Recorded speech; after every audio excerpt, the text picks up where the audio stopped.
Alors pour ceux qui connaissent déjà un peu l'outil, c'est peut-être une des feuilles qui a été la plus modifiée, euh, avec une réorganisation des graphiques et l'ajout de nouveaux graphiques, mais surtout avec la préparation d'un tableau de bord ici qui va reprendre, je vais rendre compte que j'ai oublié quelque chose, euh,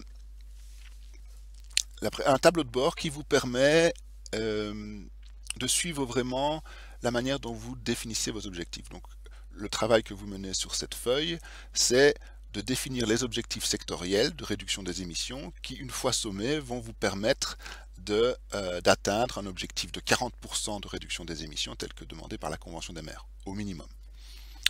Et donc ce tableau de bord reprend d'une part l'objectif de la Convention des maires, réduire de 40% les émissions à l'horizon 2030, c'est-à-dire près de 23 000 tonnes. Ce qui est atteint aujourd'hui, c'est-à-dire l'évolution qui a été constatée entre 2006 et 2016, on voit qu'on a déjà une réduction de 10%, conformément à ce qu'on a vu précédemment dans l'onglet bilan territorial. Ensuite, on a une colonne qui vous montre l'objectif tel qu'il est défini dans cette feuille. Donc vous allez définir une série d'objectifs tels que nous allons le voir après. Quand ils se somment, ils doivent permettre d'atteindre au moins les 40% ici. Et puis ensuite, lorsque vous aurez défini ces objectifs, vous allez élaborer des actions qui doivent permettre d'atteindre ces objectifs. Et quand, au fur et à mesure de l'élaboration de ces actions, vous allez voir ce chiffre augmenter. Alors, comment définir des objectifs? Vous avez deux choix. Soit vous définissez un objectif sectoriel standard, prédéfini, tel que nous l'avons prévu, en sélectionnant par exemple pour le logement ici un menu déroulant, et l'objectif se chiffre en termes de pourcent d'économie d'énergie par rapport à 2016. Je vais par exemple choisir 30% ici pour le secteur du logement. Et vous voyez qu'automatiquement l'économie d'énergie et la réduction des émissions sont calculées. Vous pouvez très bien dire non, c'est trop général, moi je veux quelque chose de plus détaillé, de plus personnalisé. Je vais donc définir ici un objectif pour le logement également, que je décris, je ne vais pas le décrire ici, et pour lequel je calcule l'économie d'énergie et la réduction des émissions. Vous voyez que quand j'ai encodé ici un objectif, l'objectif total a augmenté bien entendu. Je vais par exemple en rajouter pour le secteur tertiaire, 30% également.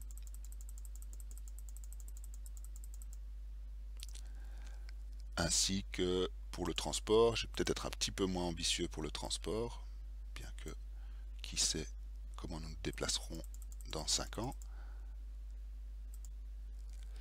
Voilà. Et on voit que je suis à 33% de réduction des émissions.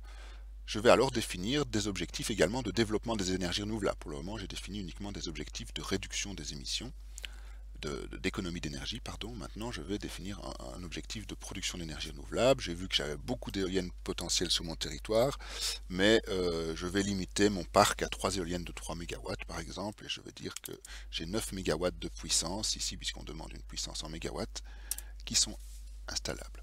Voyons ce que ça a comme impact sur mon objectif. Ah ben j'ai déjà atteint j'ai déjà dépassé les 40%. Donc je n'ai soit je suis un peu moins ambitieux en termes d'éolien et je donne d'autres objectifs, soit je peux modifier les objectifs aussi d'économie d'énergie, ou je peux me permettre d'être peut-être plus ambitieux pour mon territoire, sachant notamment qu'il y a un débat actuellement sur la pertinence de se donner un objectif de réduction de 40% des émissions à l'horizon 2030. Je peux également définir des objectifs non énergétiques, ici. Je vais peut-être effacer ça. Ces objectifs non énergétiques, je peux les définir uniquement si j'ai défini ou j'ai encodé des données d'émissions liées à ces secteurs précédemment, comme nous l'avons vu au moment de parler de l'encodage des données de bilan. Je sélectionne alors le secteur, je décris mon objectif et je le chiffre en termes de réduction des émissions. Vous pourriez aussi utiliser ce volet de cette feuille pour intégrer des objectifs d'adaptation que vous ne pourrez pas chiffrer en termes de réduction des émissions, mais que vous pourrez qualifier ici. Ça vous permettra d'intégrer, si vous le désirez, parce que certaines personnes aiment avoir tout dans un même outil, d'intégrer dans cet outil la dimension d'adaptation en termes qualitatifs. Donc je vais par exemple écrire santé, prévention des fortes chaleurs. Un objectif parmi d'autres en termes d'adaptation. Alors pour revenir à cette page, au graphique maintenant, je voulais vous montrer les différents graphiques qui sont produits. Un graphique qui montre pour le territoire l'évolution des émissions de 2006 à 2016 est telle que planifiée grâce à l'objectif pour 2030. Sa traduction en termes de consommation d'énergie, donc pour réduire les émissions de 42%, à l'horizon 2030, on fait 27% d'économie d'énergie de 2016 à 2030 et on augmente la production d'énergie renouvelable.